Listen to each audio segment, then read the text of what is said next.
नमस्कार, वक्त हुआ है मसला का और मैं हूं आपके साथ गौरव राजेंद्र। हरियाणा के विधानसभा चुनाव में हार के बाद भी कांग्रेस के भीतर गुटबाजी खत्म नहीं हो रही है। कांग्रेस की हार की प्रमुख वजह गुटबाजी को ही माना गया था और अब इसी गुटबाजी के कारण जो है हरियाणा में नेता विपक्ष कौन होगा, पार्टी इसका फैसला नहीं कर पा रही है।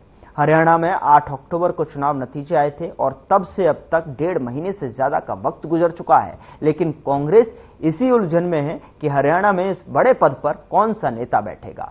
इस बीच नायब सिंह सैनी सरकार ने पूर्व मुख्यमंत्री भूपेंद्र सिंह हुड्डा से कहा कि वह जिस सरकारी आवास में रह रहे हैं उसे खाली कर दें।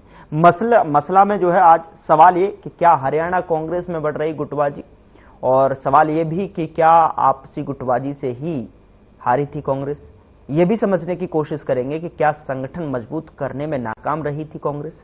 और सवाल यह भी कि अब तक जो है नेता विपक्ष का चेहरा सामने नहीं आ पाया है, क्या कुछ जो है इसमें की पीछे की वजह है। समीकरण समझने की कोशिश करेंगे, धरातल में क्या कुछ कांग्रेस के बीच में घटित हो रहा है। और इसको लेकर जो है आज हमारे पास एक जो है पैनल हमारे साथ जुड़ेगा आपसे कुछ देर में, उनसे चर्चा को जो है शुरुआत करेंगे। और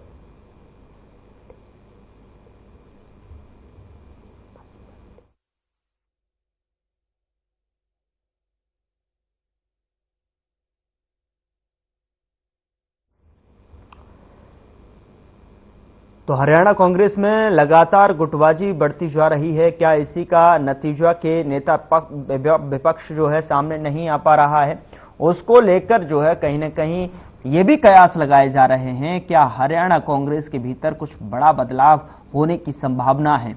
उसको लेकर जो है धरातल पर क्या स्थिति है, उनके प्रवक्ता ही ज्यादा कुछ इस पर जानकारी दे पाएंगे, उनसे बातचीत करने की कोशिश करेंगे कि किस तरीके से जो है जिस तरीके से प्रदेश के भीतर चुनाव हुए 1.5 महीने से ज्यादा का वक्त यहां पर बीत चुका है, लेकिन अभी कांग्रेस के भीतर क्या गुटबाजी को ही वजह माना जा रहा है। चूंकि जिस तरीके से आकलन किया जा रहा था, हार का जो जिस तरीके से आकलन करने की कोशिश की जा रही थी कि आखिरकार क्यों जो है जीतते जीतते रह गई कांग्रेस, उसको लेकर जो है क्या वजह रही, किस तरह से जो है ये इसका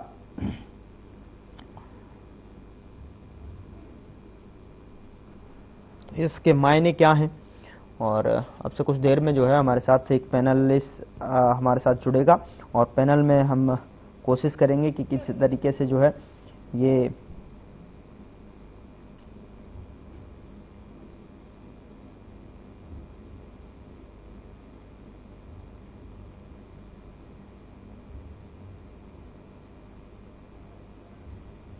तो कौन होगा नेता विपक्ष का चेहरा, इस पर भी जो है लगातार मंथन कांग्रेस के भीतर भी चल रहा है और प्रदेश की जनता लगातार टकटकी लगाए देख रही है कि कांग्रेस की तरफ से जो है कौन सा नेता यहां पर जो है नेता विपक्ष की कुर्सी संभालेगा और किस तरीके से जो है भूमिका में दिखेगा, तो उसका भी इंतजार है। लेकिन फिलहाल जिस तरीके से कयास लगाए जा रहे हैं कि क्या गुटबाजी को इस वजह माना जा रहा है, इस पर भी जो है हम समझने की कोशिश करेंगे, क्योंकि अब से कुछ देर में जो है बीजेपी, कांग्रेस और आम आदमी पार्टी के जो मेहमान हैं हमारे साथ जो है अब से कुछ देर में प्रवक्ता हमारे साथ चर्चा का हिस्सा होंगे। और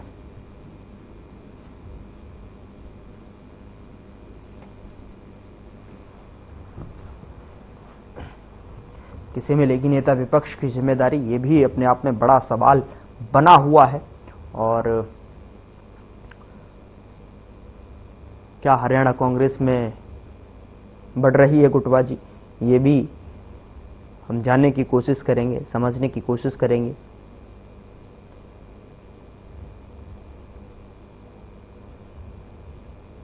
इसको लेकर भी चर्चा करेंगे। जिस तरीके से जो है कयास लगाए जा रहे हैं कि काफी समय यहां पर कांग्रेस को जो पर्यवेक्षक आए थे वो गेट टुगेदर करने के बाद में जो है हाईकमान के पाले में नेता विपक्ष को लेकर जो है गेंद, और अभी तक उस पर फैसला नहीं हो पाया। लेकिन क्या आने वाले कुछ दिनों के भीतर जो है इसका भी फैसला हो जाएगा और किस तरीके से जो है मजबूत संगठन ना होना क्या हार का एक कारण, इस पर भी हम समझने की कोशिश करेंगे। चूंकि लगातार प्रश्न उठ रहे हैं, सवाल या निशान खड़े हो रहे हैं।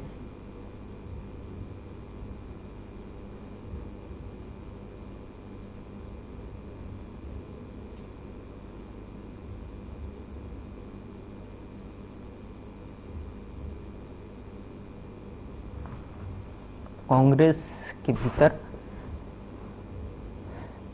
सब कुछ ठीक है या नहीं, इसको समझने की कोशिश करेंगे। चूंकि लगातार जो है प्रदेश के भीतर भी हमने पीछे देखा कि जिस तरीके से शीतकालीन सत्र को बिना नेता विपक्ष के चलाया गया और जितना समय नेता विपक्ष के नाम को लेकर हो रहा है उससे पहले जो है चुनावों में ये कम ही देखने को मिला है कि इतना समय किसी पार्टी के द्वारा लिया गया।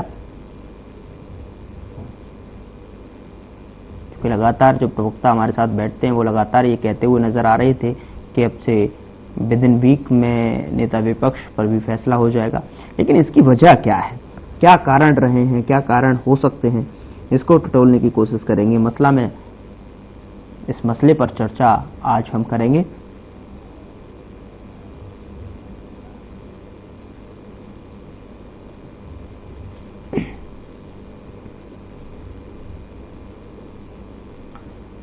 किसे मिलेगी नेता विपक्ष की जिम्मेदारी, सबसे बड़ा सवाल अब तक।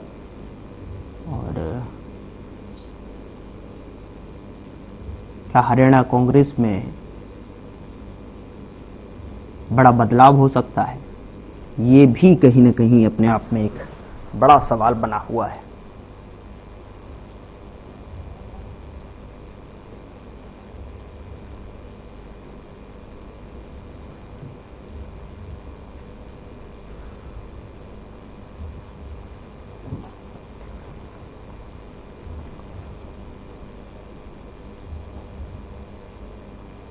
हरियाणा कांग्रेस में जिस तरीके से वार पलटवार की राजनीति हमने देखी, हरियाणा कांग्रेस में हमने जो है हरियाणा प्रदेश के अंदर चुनाव के दौरान भी काफी कसमकस का माहौल हमने देखा। लेकिन उस बीच जब चर्चा की गई तो तमाम सारे प्रवक्ता यही कहते हुए नजर आए कि सब कुछ ठीक होगा, अनुरूप होगा। और जिस तरीके से भी मंथन चल रहा है अपने हारों पर, हार के कारणों पर, किस तरीके से यहां पर हार हुई, लगातार मंथन तो करती हुई कांग्रेस दिखाई दे रही है। लेकिन मंथन का जो धरातल पर कहीं ना कहीं रिजल्ट है वो अभी नहीं दिखा है।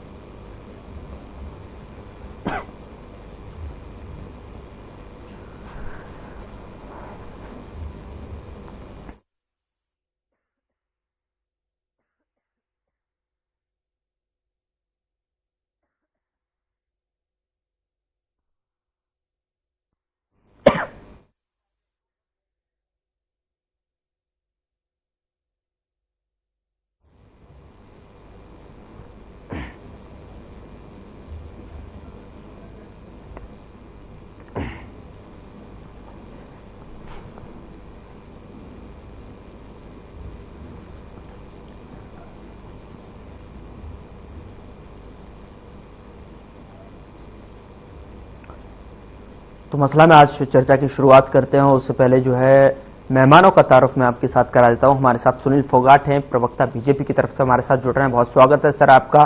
दिनेश अग्रवाल प्रवक्ता कांग्रेस की तरफ से हमारे साथ जुड़ रहे हैं, बहुत स्वागत है सर आपका भी। और वीरेंद्र शर्मा प्रवक्ता आम आदमी पार्टी की तरफ से हमारे साथ आम आदमी पार्टी की तरफ से पक्ष रखते हुए नजर आएंगे, बहुत स्वागत है सर आपका भी। तीनों मेहमानों का एक बार फिर से स्वागत करता हूं। और सबसे पहले जो है दिनेश जी जो है मैं आपके पास आना चाहूंगा और समझने की कोशिश करूंगा कि समीकरण जिस तरीके से कहते हुए नजर आ रहे हैं, जो कि समीकरणों पर लगातार सवाल या निशान भी खड़े हो रहे हैं कि आखिरकार क्या कांग्रेस में गुटबाजी की वजह है, गुटबाजी ही इसी की वजह है कि जिस वजह से अभी तक जो सभी निर्णय हैं वो डिले हो रहे हैं लगातार। क्या कहना चाहेंगे दिनेश जी?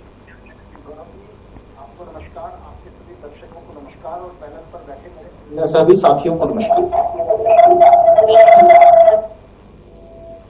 मैं उस प्रश्न का जवाब पे आने से पहले एक बात और कहना चाहूंगा। क्या मेरी आवाज आप सुन पा रहे हैं? हाँ जी, आपकी आवाज आ रही है, आप बोलिए। मुझे लगता है सर थोड़ा सा वॉइस ग्लिच हमें दिखाई दे रहा है, टेक्निकल एरर शायद हो सकता है कि आपकी तरफ से आपका माइक म्यूट नहीं है, लेकिन जो वॉइस है वो आपने हाई कर रखा है, उसे कम कर लीजिए थोड़ा सा। ठीक है दिनेश, प्लीज कंटिन्यू। अब हरियाणा के अंदर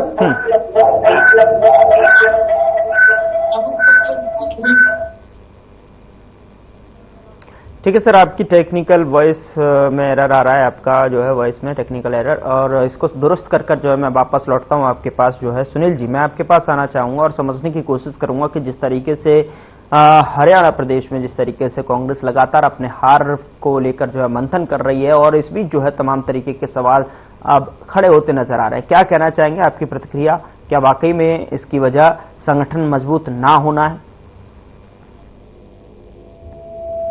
गौरव जी, आपको और चैनल के सभी दर्शकों को और मेरे साथी प्रवक्ताओं को सभी को मेरा नमस्कार।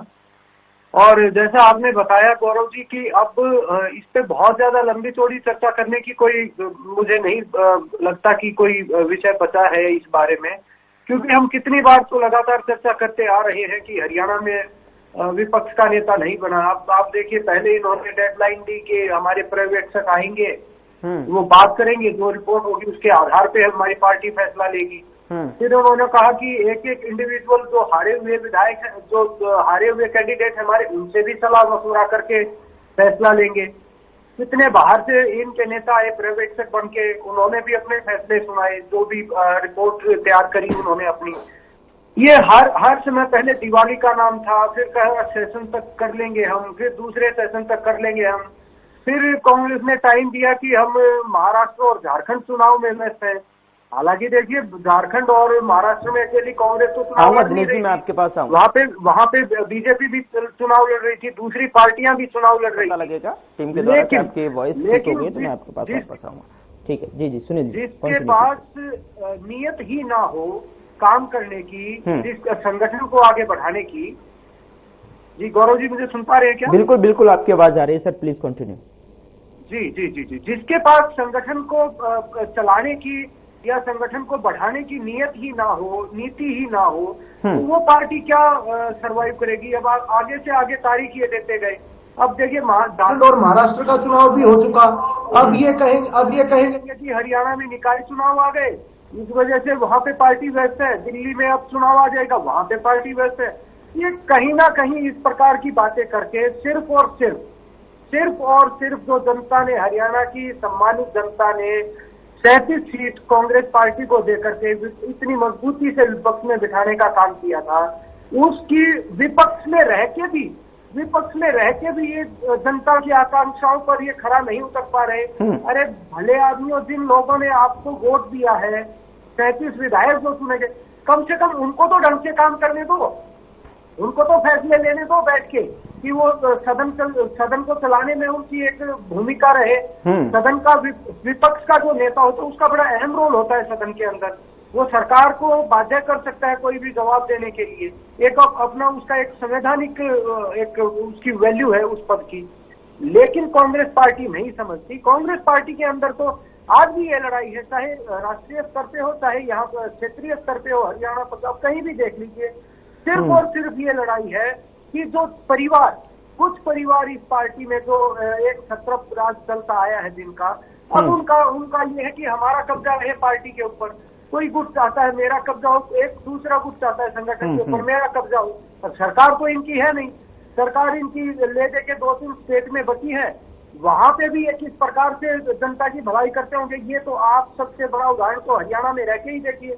हरियाणा में विपक्ष का नेता तक नहीं बना पा रहे, जनता के मुद्दे नहीं उठा पा रहे, सदन के अंदर कोई सकारात्मक ये सुझाव नहीं दे पा रहे, सकारात्मक मुद्दों पे ये नहीं सरकार को भेज पा रहे, तो क्या होगा? ये तो एक दल बन के रह गई है कांग्रेस पार्टी। ये कोई पार्टी नहीं रही, ये तो कुछ परिवारों की महत्वाकांक्षाओं को पूरा करने का बस एक जरिया बन के ये पार्टी रह गई है, जिससे आम जनता के सरोकार से, आम जनता की भलाई से जिसका कोई लेना देना नहीं है। और मैं फिर कहता हूँ, अब हमारे साथी बैठे हैं दिनेश जी, वो भी कुछ ना कुछ बने। अब देखिए प्रवक्ता भी कितना बताएगा, जब पार्टी के अंदर कुछ एक्शन होगा, उसके नेता कुछ एक्शन लेंगे, पार्टी के अंदर कोई हलचल होगी, कोई मूवमेंट होगी या कोई नीतियां बनेगी, तभी तो प्रवक्ता भी कुछ चैनल पर आगे बता पाएंगे ना। वो क्या बताएंगे, हर बार डेडलाइन देके वो चले जाते हैं बेचारे, उनकी भी मजबूरी है। लेकिन जिस प्रकार से कांग्रेस पार्टी खत्म हो चुकी है, मैं बार बार कहता हूँ, बार मैं कहता हूँ गौरव जी, कि आप थोड़े दिन में ये नौबत आ जाएगी कि आप लोग ये मीडिया चैनल, मीडिया हाउस भी कांग्रेस के प्रवक्ता को बुलाना पसंद नहीं करेंगे, क्योंकि जनता के अंदर कोई एक्सेप्टेंस नहीं रही है इनके अंदर। ठीक है सर, जो है अब इसका जवाब तो सर दिनेश जी ज्यादा बेहतर तरीके से दे पाएंगे। ठीक है सुनील जी, मैं आपके पास आऊंगा। आपने जो अपनी प्रतिक्रिया थी आपने अपने समय में कह दी। दिनेश जी ज्यादा बेहतर तरीके से आपके सवालों का जवाब दे पाएंगे, और जो सवाल जो है जनता के मन में उठ रहे हैं, दिनेश जी आप जरा उसको जो है समझने की और समझाने की भी कोशिश कीजिए कि आखिरकार क्या वजह है कि जिस तरीके से लगातार विलंब होता हुआ नजर आ रहा है। और जैसे कि सुनील जी कह रहे हैं कि लगातार काफी दिनों से जो है कई बार जो है हमने इस बात बारे में जो है मसला डिबेट जो है हमने बैठकर कर ली, लेकिन इस पर कोई सही तरीके से कोई सुझाव या फिर मैं कहूं कि एक डेडलाइन, विश्वसनीय डेडलाइन नहीं सामने निकल कर आई है। दिनेश जी क्या कहना चाहेंगे? मैं माफी चाहूंगा, एक्चुअली टीवी स्क्रीन पे नाम नहीं आ रहा। अपने भाई जो बोल रहे थे इनका शुभ नाम क्या, कौन सी पार्टी सुनील जी, सुनील फोगाट जी हैं, बीजेपी के प्रवक्ता हैं हमारे साथ, और वीरेंद्र शर्मा जी हैं, वो प्रवक्ता आम आदमी पार्टी। कौन सी पार्टी से हैं? सुनील जी बीजेपी की तरफ से बैठे हैं सर। बीजेपी से।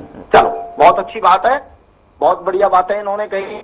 लेकिन अब मैं इनसे निवेदन करूंगा कि शांति से धैर्यपूर्वक सुन ले। जो इन्होंने बातें उठाई हैं, मैं उनका जवाब देने से पहले मैं एक बात ये कहना चाहूंगा कि अभी कुछ दिनों पहले आपने देखा कि हरियाणा के अंदर पराली के नाम पर किसानों के खिलाफ जिस तरीके से एफआईआर दर्ज हुए, क्या वो मुद्दे हमने नहीं उठाए? किसान से जो जुर्माना लगा के पैसा वसूला गया, क्या वो मुद्दे हमने नहीं उठाए? लेकिन सवाल इस बात का है कि उस किसान के तीन तरीके के जुर्माने लगाए, उसके खिलाफ एफआईआर की, उससे जुर्माना वसूल किया गया, मेरी फसल मेरा ब्यौरा पोर्टल पर उसको रेड लाइन कर दिया, अगले 2 साल तक वो एमएसपी नहीं ले सकता। और वो जो पैसा किसान के खून पसीने की मेहनत की कमाई का जो पैसा इन्होंने इकट्ठा किया, उसका क्या कर रहे हैं अब मैं बताऊंगा आपको। अभी 4 महीने पहले तक ये बहुत जोर जोर से चिल्लाते थे कि दिल्ली के अंदर केजरीवाल ने सरकार का पैसा लगा दिया अपनी कोठी के अंदर।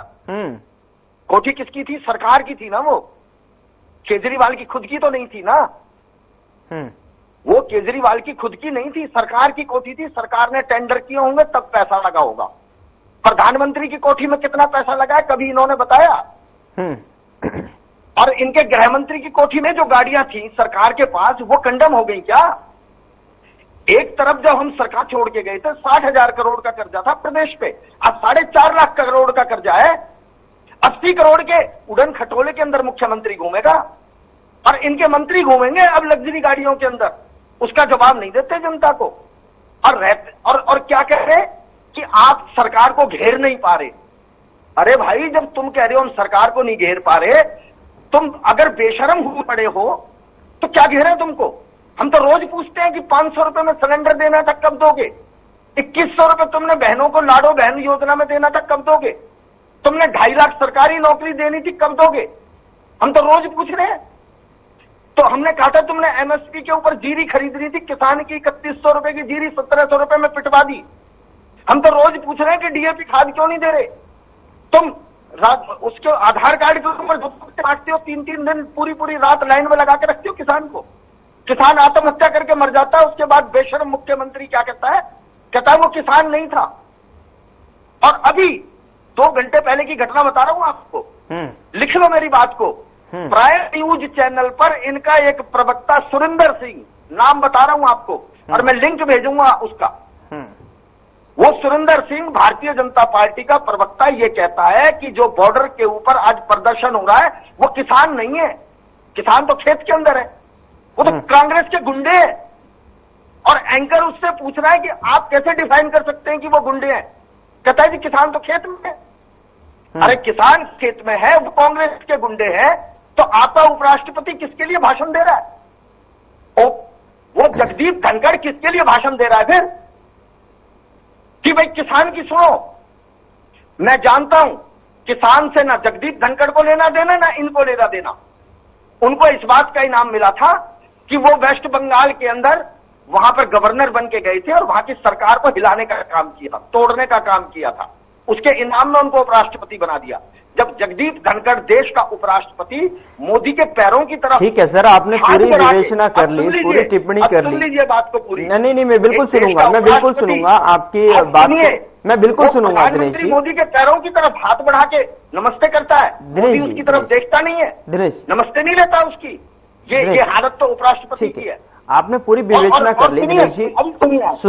सुन रहे हैं सर, टॉपिक में बता देता हूँ। खैर मुद्दे पर आ जाता हूँ, बाकी बातों का जवाब दे दीजिएगा, कोई दिक्कत नहीं है, कोई इशू नहीं है मेरे को, पूरा समय मैं आपको दूंगा दिनेश जी। लेकिन सवाल ये है कि, और मुद्दा ये है आज का मसले का। नहीं, आप सुन लीजिए, मैं उसका जवाब दे रहा हूँ, उस पर आ रहा हूँ। हाँ, उसमें भी आ रहे हैं। ठीक है, उसी पे आइएगा और चाहे जो है प्रवक्ता सुनील जी का जवाब दे दीजिएगा, कोई दिक्कत नहीं। जेपी नड्डा इनके राष्ट्रीय अध्यक्ष हैं, उनका कार्यकाल खत्म हुए कितना समय हो लिया? नॉमिनेट करना है, इलेक्शन नहीं होना। बीजेपी में, कांग्रेस में इलेक्शन होता है, इलेक्शन से मल्लिकार्जुन खड़गे प्रेसिडेंट बने हैं। जेपी नड्डा का 1 साल से ज्यादा हो लिया, कार्यकाल खत्म हुए। कभी 1 महीना एक्सटेंड, कभी 2 महीना एक्सटेंड, कभी 3 महीना एक्सटेंड, कभी 15 दिन एक्सटेंड। कौन सी गुटबाजी में फंस रही है बीजेपी? कभी वसुंधरा राजे का नाम आता है, कभी शिवराज सिंह चौहान का नाम आता है, कभी उस तावड़े का नाम आ जाता है जिसने अभी 15 करोड़ रुपए होटल में बैठ के महाराष्ट्र के अंदर बांटे, कभी उसका नाम आ जाता है। कौन सी गुटबाजी में बीजेपी फंसी हुई है? बताओ तो सही। जेपी नड्डा का नाम नहीं बदल पा रहे, नया राष्ट्रीय अध्यक्ष नहीं बना पा रहे, और 23 तारीख को रिजल्ट आया था, आपको 12 दिन लग गए मुख्यमंत्री का नाम तय करने में। मेंढक तोड़ने वाली बात हो रही है महाराष्ट्र के अंदर, अभी मेंढक नीचे कूद जाते हैं। और अभी आपको जो है नेता विपक्ष चुनने में 1.5 महीने से ज्यादा वक्त आपको गुजर नेता गया। विपक्ष दिखाई देता है? आप क्या कहते हैं कि नेता विपक्ष? अब सुन लीजिए, अब बात पूरी सुन लीजिए। नेता विपक्ष की बात करते हैं, मैं ये कह रहा हूं, मणिपुर अगर चल रहा है, प्रधानमंत्री नहीं जाता, गृह मंत्री नहीं जाता, एलओपी जाना चाहता है तो उसको जाने से रोकते हो, है? संभल के अंदर एलओपी जाना चाहता है ना लोकसभा का, उसको जाने से रोकते हो आप। फिर हरियाणा के एलओपी को जाने दोगे तुम? एलओपी बन जाएगा या नहीं बनेगा, उससे भारतीय जनता पार्टी को क्या फर्क पड़ रहा है?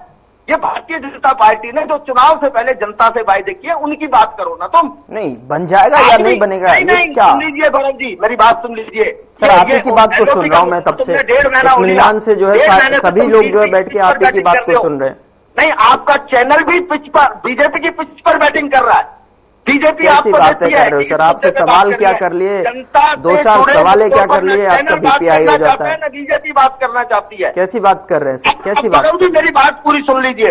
मैं ये कह रहा हूं कि 2.5 लाख पक्की नौकरियों की बात करी थी, और ये क्या कह रहे हैं कि 25 नवंबर तक इन्होंने खोल रखा था HKRN का पोर्टल, और HKRN के पोर्टल को आप खोल रहे हैं, वो अपॉइंटमेंट नहीं है, वो डी अपॉइंटमेंट है।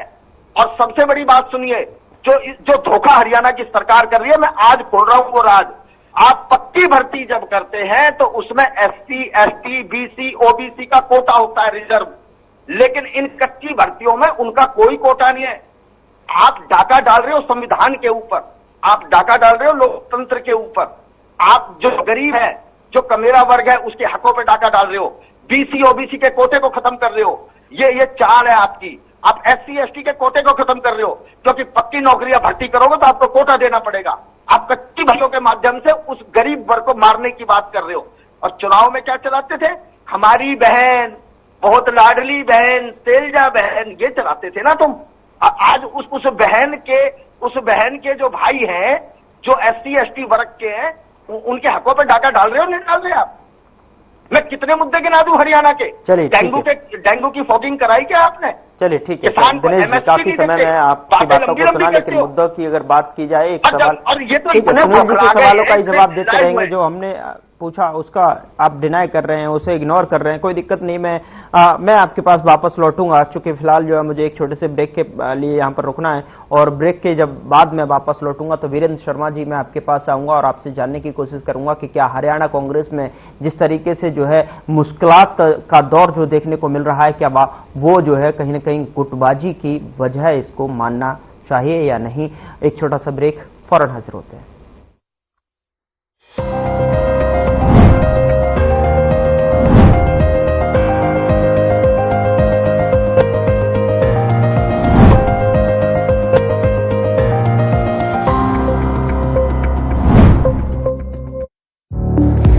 constant innovation, the group provides its clients with value-added, environment-friendly products. We are committed to provide quality products and services at optimum cost with the continuous improvement in the quality management system.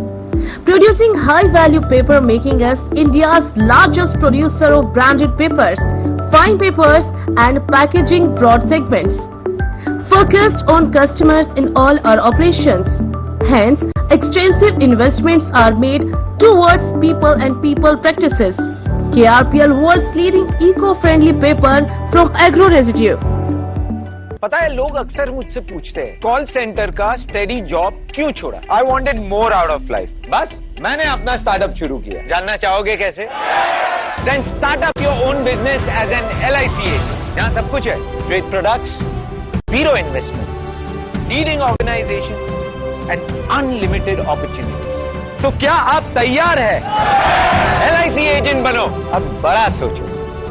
हमारी website पर जाएं या अपनी नजदीकी LIC शाखा से संपर्क करें। अधिकांश लोगों की धारणा है कि आयुर्वेदिक इलाज स्लो और लंबा होता है और गंभीर रोगों को हैंडल नहीं कर सकता, लेकिन जीवा आयुर्वेद ने लोगों की सोच को बदल कर रख दिया है। जीवा आयुर्वेद ने 20 लाख से अधिक पेशेंट्स की पर्सनलाइज्ड चिकित्सा की है और 400 से अधिक स्टाफ आपकी सेवा में अवेलेबल है। यदि आपको लगता है कि आपकी बीमारी ठीक नहीं हो रही है तो एक बार जीवा आयुर्वेद में जरूर कॉल करिए। तो अभी तुरंत 7042 40 40 40 पर कॉल करिए।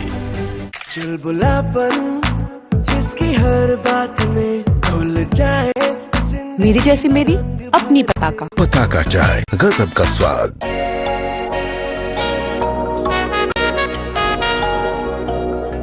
तुम हुस्न परी, तुम जाने जहां हो, इतनी हंसी ढूंढे तितलियां।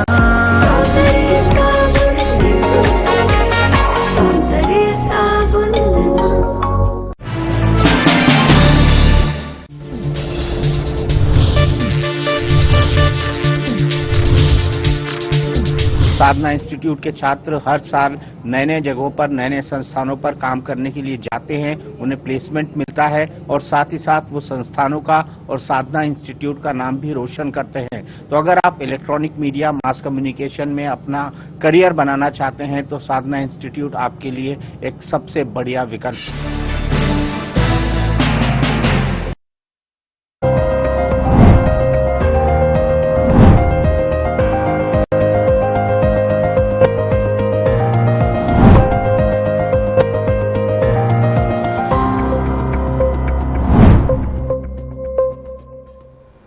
मसला में एक बार फिर से स्वागत है आपका। और मसला में चर्चा हरियाणा प्रदेश में कांग्रेस की स्थिति को लेकर, जिस तरीके से जो है नेता विपक्ष का चेहरा जो है नेता प्रतिपक्ष अभी तक नहीं चुन पाया, और ऐसे में जो है क्या जो गुटबाजी है क्या उसकी वजह से जो है हरियाणा कांग्रेस के भीतर सब कुछ ठीक नहीं चल रहा है, क्या कुछ परिस्थितियां चल रही हैं, किस तरीके से जो है आगे बढ़ते हुए कांग्रेस यहाँ पर दिखाई दे रही है, क्या स्थितियां हैं, उसको लेकर जो है आज समीकरणों पर नजर डालने की कोशिश करेंगे। वीरेंद्र जी, मैं आपके पास आना चाहूंगा और आपसे जो है, क्योंकि ब्रेक से पहले दिनेश जी के ने जो है बहुत लंबा चौड़ा जो है अपना दलीलें यहाँ पर दी, लेकिन सवाल से बचते हुए नजर आए।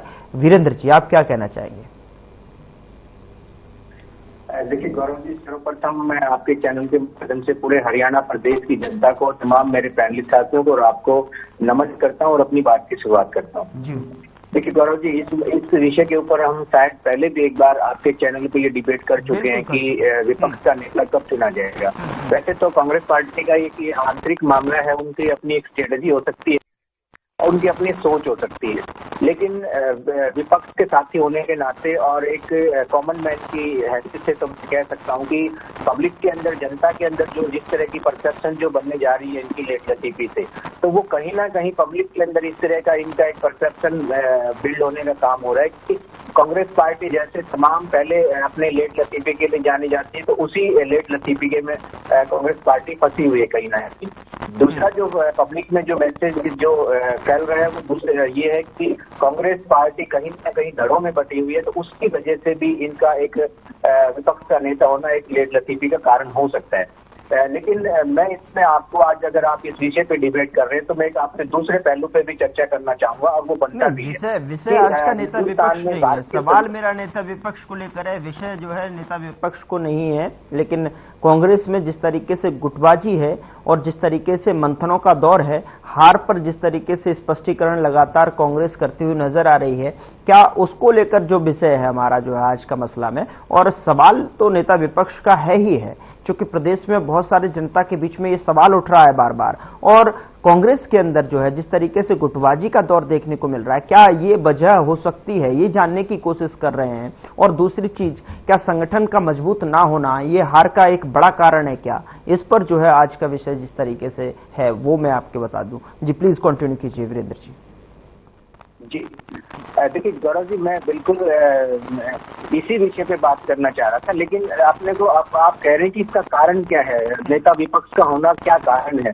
तो सही मायने में अगर कोई बात करेंगे तो फिर इसमें 3 कारण मेरे को नजर आते हैं। वो कारण भी हो सकता है जो आप और हम समझ रहे हैं कि इनका संगठन का मजबूत ना होना।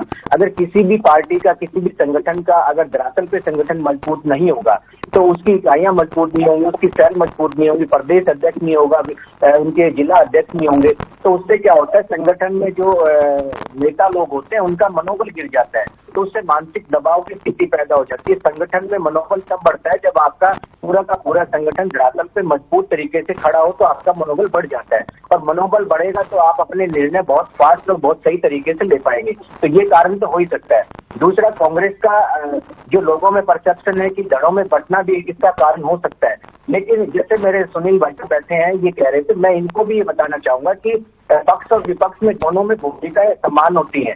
संविधान के अंदर समानता का अधिकार जो सबको दिया है, समता का जो एक अधिकार जो संविधान की जो प्रस्तावना है उसमें दिया गया है। तो मैं इनसे ये पूछना चाहता हूँ कि बार बार इस विषय के ऊपर ये लोग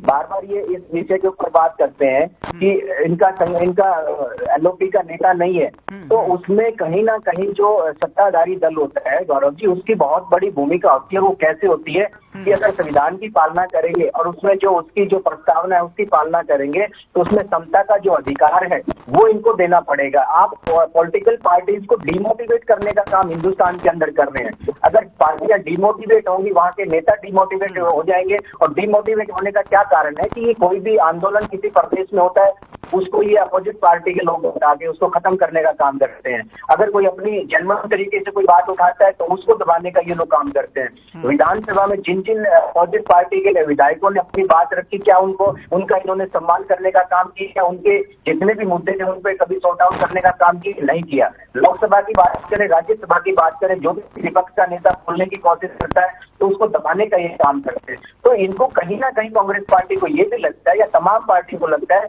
कि हिंदुस्तान के अंदर जिस तरह का लोकतंत्र होना चाहिए, इस तरह की समता सबको मिलनी चाहिए, समानता का मिलना चाहिए, अगर एक तानाशाही पार्टी हमारे को वो अधिकार नहीं देगी तो कहीं ना कहीं वो डिमोटिवेट हो जाते हैं, और उससे जो उनको एक अपना नेता चुनना चाहिए था उसके ऊपर वो इतना फोकस नहीं कर पाते।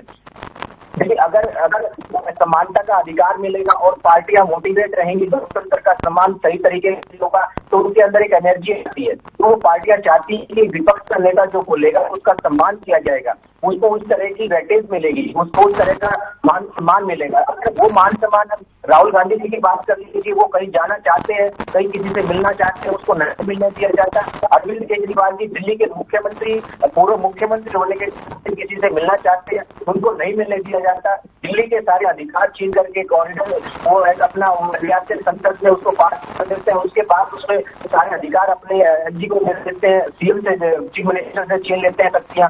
तो इससे दिल्ली के अंदर मेरी इलेक्शन में इन्होंने क्या किया, इतना बड़ा किया राज्यसभा के अंदर। तो अगर इस तरह से लोकतंत्र का गला घोटने का काम करेंगे तो विपक्ष का नेता होना ना होना इनके लिए फिर क्या वजूद रह जाएगा, और क्या लोकतंत्र का वजूद रह जाएगा? तो मैं ये मानता हूँ कि अगर इस तरह की घटनाएं हिंदुस्तान के अंदर लोकतंत्र में होगी, क्षमता का अधिकार अगर ये लोग नहीं देंगे, तो कहीं ना कहीं जो अपोजिट पार्टियां हैं, लोग जो क्षेत्रीय पार्टियां हैं, वो डिमोटिवेट होती हैं। तो अच्छे लोकतंत्र को कायम करने के लिए सत्ताधारी दल का ये होता है कि उनकी मानसिक स्थिति को मजबूत करे और अच्छा विपक्ष को खड़ा करे और उसको मोटिवेट करे, वो अच्छे अच्छे मुद्दे लेकर के आए, जिसमें लेकर के आए भारतीय प्रधानमंत्री और भारतीय जनता पार्टी ये नहीं चाहती, ये हिटलर चाइल्ड कहती थी आप इसको, या रशिया की तरह जो इनका एक वो राज करने का जो तंत्र है उसको ये अडॉप्ट करना चाहते हैं। विपक्ष हो सिर्फ नाम मात्र का, कहने में और सुनने में उनकी कोई उनकी अहमियत नहीं होगी। ठीक है, आप कह रहे हैं कि जो है बीजेपी जो है डिमोटिवेट जो है दूसरी पार्टियों को कर देती है, थोड़ा सा हौसला अफजाई नहीं कर पाती है, तो इस वजह से ये मूल रूप से कारण। लेकिन सर डिमोटिवेट होना तो पार्टी ये कोई किस तरीके से जो है आप जो है कह रहे हैं कि डिमोटिवेट करने से जो है नेता विपक्ष का चेहरा नहीं चुन पाना, या फिर हार का वजह होना, हार के कारण सामने निकल कर आना, या फिर पार्टी सही तरीके से काम न करना, संगठन मजबूत ना होना, ये सारी चीजें क्या डिमोटिवेट करने की तरफ ही इशारा कर रही हैं? एक छोटा सा कमेंट सर वीरेंद्र जी। देखिए गौरव जी, ये जो आपने सारी चीजें कही है कि हार हो जाना, संगठन का ना बनना, वो किसी भी संगठन का एक अपना अंदरूनी मामला है, उस पर मैं टिप्पणी नहीं कर सकता, उनकी एक स्ट्रेटेजी हो सकती है। मेरा मोटिवेट करने से मतलब ये है कि जितना विपक्ष का मतलब देश को चलाने में, डेवलपमेंट में जो काम होता है, उतना ही सत्ताधारी दल का होता है। सत्ताधारी दल जितने आंदोलन प्रदेश और देश में होते हैं, या संसद और विधानसभा राज्यसभा में जिस तरह के कोई भी विपक्ष का नेता अगर अपनी बात रखता है तो उसको सलीके से, उसको सम्मानता के साथ सुना जाए, उसको किसी नतीजे पर, किसी हल पे पहुंचा जाए, उससे विपक्ष के लोग मोटिवेट होते हैं, उससे उनको एनर्जी आती है कि हमने अपने हल्के के, अपने प्रदेश के, अपने किसी क्षेत्र का मुद्दा उठाया था और सत्ता पक्ष ने उसको सुना, तो उसमें एनर्जी आती है। तो अगर आप हर बार उनके मुद्दों को दबाओगे, हर बार विपक्ष के नेता को कहीं निकलने ही नहीं देंगे, आप सड़क पे नहीं सुनते, संसद में नहीं सुनते, आप किसी प्लेटफॉर्म पे सम्मान नहीं करते, किसानों का अपमान करते हैं, बड़ी शर्म की बात है, बड़ी निंदनीय है कि हमारे राष्ट्रपति जी, उपराष्ट्रपति जी ने देश के दूसरे जी क्या कहना चाहेंगे? ठीक है सर वीरेंद्र जी। दिनेश जी मैं आपके पास वापस लौटूंगा, आ रहा हूं मैं आपके पास, क्योंकि आपके जितने भी आरोप हैं उनसे जो है कहीं ना कहीं सुनील जी से जवाब ले लेता हूं जो आपने सवाल किए हैं। सुनील जी क्या कहना चाहेंगे? जो है आप ये वीरेंद्र जी को भी सुना और दिनेश जी को भी सुना, ये आप ही को जो है कटघरे में खड़ा कर रहे हैं, क्या कहना चाहेंगे जो है आप जो है पूरे मसले को लेकर? जी गौरव जी, ये तो आज बड़ा हास्यास्पद है कि आपके जो भी दर्शक देख रहे होंगे, चाहे हमारे कांग्रेस के प्रवक्ता हैं, आम आदमी पार्टी के प्रवक्ता हैं, उनकी जो बातें हैं, मैंने पहले भी कहा था आपको, मैं आप रिपीट कर लीजिए, मैंने पहले भी कहा था कि जब पार्टी के अंदर एक्शन नहीं होगा तो प्रवक्ता के पास भी स्टूडियो में बैठ के बोलने के लिए कुछ बचता है नहीं। और वही हाल अभी इन दोनों प्रवक्ताओं की बातों से झलक रहा है। अपनी पार्टी के बारे में बताने के लिए कुछ नहीं है। आज बहस का मुद्दा है, आज ये इस डिबेट में हम बैठे, ये मुद्दा है कि नेता विपक्ष का चुनाव कब तक होगा, क्यों नहीं हो पा रहा। हमारे कांग्रेस के प्रवक्ता, मेरे बड़े भाई ने उसके बारे में एक शब्द तक नहीं बोला, एक शब्द उनके पास नहीं था कि किस वजह से देरी हो रही है या कौन संभावित नाम है, कुछ नहीं बोलते। आप देख लीजिए, कांग्रेस के प्रवक्ताओं की एक नीति बन चुकी है, जहां भी डिबेट में जरूर बातें उठाते, जिन बातों को पिछले 10 साल से उठाते आए हैं। हरियाणा के हमारे सम्मानित अन्नदाता ने, हरियाणा की 2 करोड़ 80 लाख सम्मानित जनता ने इनको हर बार नकारने का काम किया, हर बार इनको मुंह की खानी पड़ी है। लेकिन अहंकार इतना ज्यादा भरा पड़ा है इन कांग्रेसियों के अंदर कि ये जनता की उस भावना को भी नहीं देख पा रहे, उस भावना को नहीं देख पा रहे कि हर चुनाव में उसी जनता के बीच इनको जाना पड़ता है। हर बार नई नई बातें, नए नए शगुफे लेकर के ये लोग जाते हैं, नई नई झूठ लेकर के जनता के बीच में जाते हैं, लेकिन फिर भी जनता इनकी चिकनी चुपड़ी बातों में नहीं आती, क्योंकि जनता बहुत समझदार है, वो सब जानती है, सब समझती है कि जो अपने घर की कलह को नहीं मिटा सकते, जो 37 आदमी बैठते या 37 विधायक बैठ के अपना एक नेता यहाँ पे नहीं चुन सकते, जो पार्टी एक नेता, एक विपक्ष के नेता के चुनाव में इतना समय लगा सकती है, वो प्रदेश के हकों के लिए कैसे आवाज उठाएगी? और उनको गलती से सत्ता दे दी तो ये तो दुर्गति कर देंगे प्रदेश की। इसीलिए लेकिन दिनेश जी तो कह रहे हैं कि हम तो पूरी विपक्ष की भूमिका निभा रहे हैं, मजबूती से जो है आवाज उठा रहे हैं। सुनिए गौरव जी, सुनिए, मैं प्रदेश की हमारी सम्मानित जनता को बार बार नमन करता हूं। इतना समझदारी का फैसला उन्होंने किया। अगर गलती से कांग्रेस के पास प्रदेश की कमान चली जाती तो ये तो बर्बाद कर देते, बंटाधार कर देते सब चीज का। इनके अंदर तो अभी जैसे संगठन पे कब्जा करने की लड़ाई है अलग अलग गुटों की, फिर हरियाणा के सारे संसाधन लूटने की और लूट खसोट करने की लड़ाई रहती, कहाँ लोगों का भला कर पाते। लेकिन जनता समझदार है, इनको बिल्कुल सही जगह पे बिठाया है जनता ने, लेकिन जहां बैठाया ये तो उस चीज का भी पालन नहीं कर पा रहे। आप देखिए दुर्भाग्य की बात, देखिए बातें करते हमारे साथी 500 रुपए में सिलेंडर नहीं मिला। अरे भाई किस दुनिया में रहते हो आप, प्रवक्ता हो आप, अपडेट होके आया करो।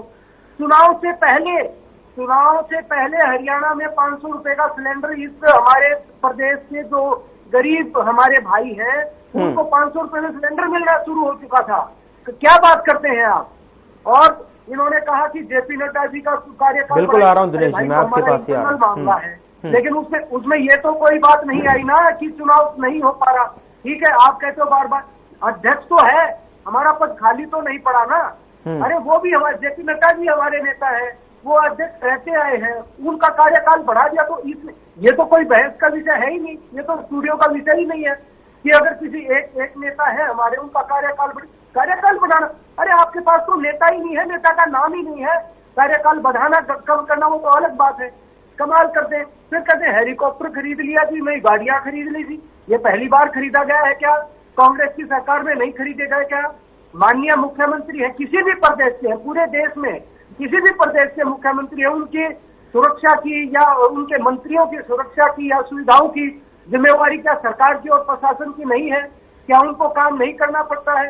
अब हेलीकॉप्टर ना हो, प्रदेश का मुख्यमंत्री सारा दिन सड़क पे चलता रहे, तो क्या वो एक क्षेत्र से दूसरे क्षेत्र में एक दिन में कवर कर सकेंगे सारी चीजें? ये सिर्फ एक राजनीतिक मुद्दा नहीं है, ये उनकी सुरक्षा से जुड़ा हुआ भी मुद्दा है। तो प्रशासन अपने स्तर पर समय समय पे लेता रहता था, गाड़ियों का मामला हो, हेलीकॉप्टर, इस तरह की छोटी बातें करके इस तरह के मतलब ये इनकी मानसिकता को दिखाता है कि इनके पास कोई विजन नहीं है, कहने के लिए बहुत ज्यादा कुछ नहीं है। इसलिए मैंने पहले भी कहा कि जब तक पार्टी में एक्शन नहीं होगा, नेता कोई एक्टिविटी नहीं करेगा, जब तक ये लोग क्या बोलेंगे? इससे ज्यादा तो ये नहीं बोल सकते हमारे साथी। अब देखिए बड़ी दुर्भाग्य की बात है कि दो चीज 2 महीने पहले हो जानी चाहिए थी। और हम तो बार बार कहते हैं, हर डिबेट में कहते हैं कि जितना जरूरी सत्ता पक्ष का मजबूत होना है उतना ही जरूरी विपक्ष का मजबूत होना है।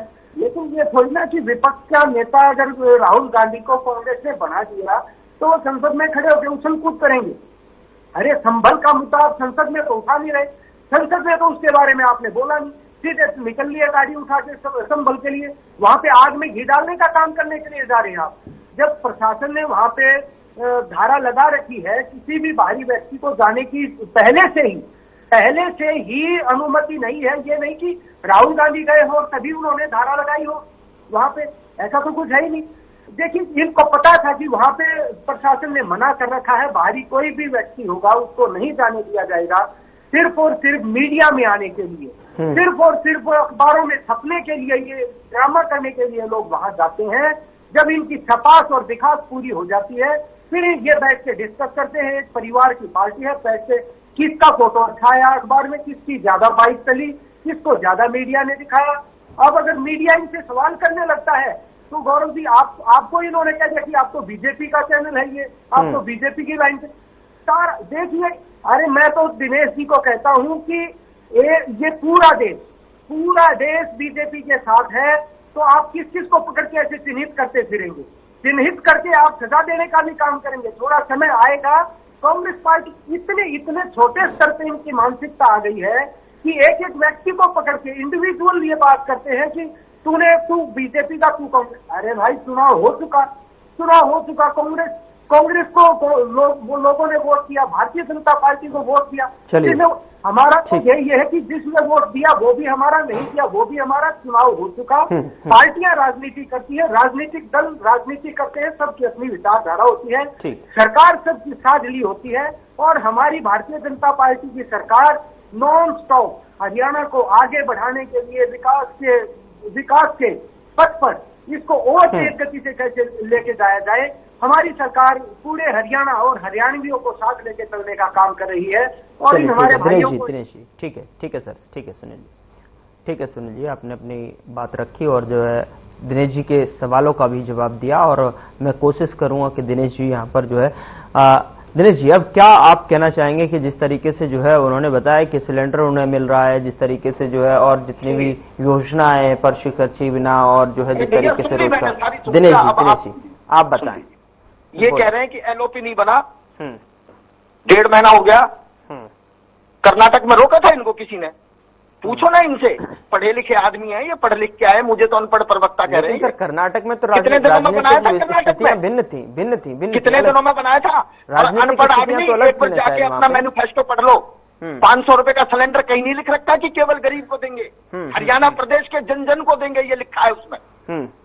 अगर अनपढ़ हो तो अपने किसी अड़ोसी पड़ोसी से पढ़वा लो अपने घोषणा पत्र को, उसमें लिखा है कि हम हरियाणा प्रदेश के जन जन को 500 में सिलेंडर देंगे।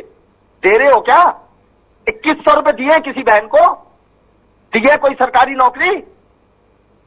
प्रदेश की जनता, सम्मानित जनता, ये बोलने से अरे 39.1% वोट मिला है कांग्रेस को और तुम्हें बेईमानी से मिले 39.9। इतने मत घमंड में आओ। मात्र 0.8% जो ज्यादा है वो ईवीएम की मेहरबानी से और इलेक्शन कमीशन की मेहरबानी से। इतने घमंड में मत आओ। और रही अपोजिशन की बात, दिल्ली के अंदर 67 विधायक हैं आम आदमी पार्टी के, विपक्ष के केवल 3 विधायक हैं, उसके बावजूद सरकार काम करती है वहां पर, उसके बावजूद काम करती है। तुम क्या चाहते हो कि तुम्हारे ऊपर चाबुक लगा के काम करवाया जाए? ये चाहते हो तुम? अरे एलओपी तुमने कर्नाटक में कितने दिन में एलओपी बनाया था? 6 महीने तक नहीं बना पाए थे। कहां चले गए थे नरेंद्र मोदी, अमित शाह? और मैं आज पूछ रहा हूं, चैनल पर उठ के जाने से पहले मेरे को जवाब दे के जाना, और नहीं तो नाक रगड़ के माफी मांग के जाना। अमित शाह कह के गया था 259 लाख करोड़ रुपया मैंने हरियाणा को दिया है।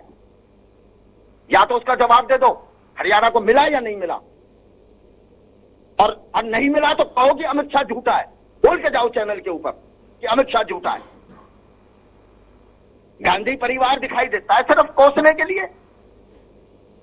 शर्म नहीं आती? तुम कहते हो कि भाई कांग्रेस आएगी तो एक भैंस चुरा ले जाएगी।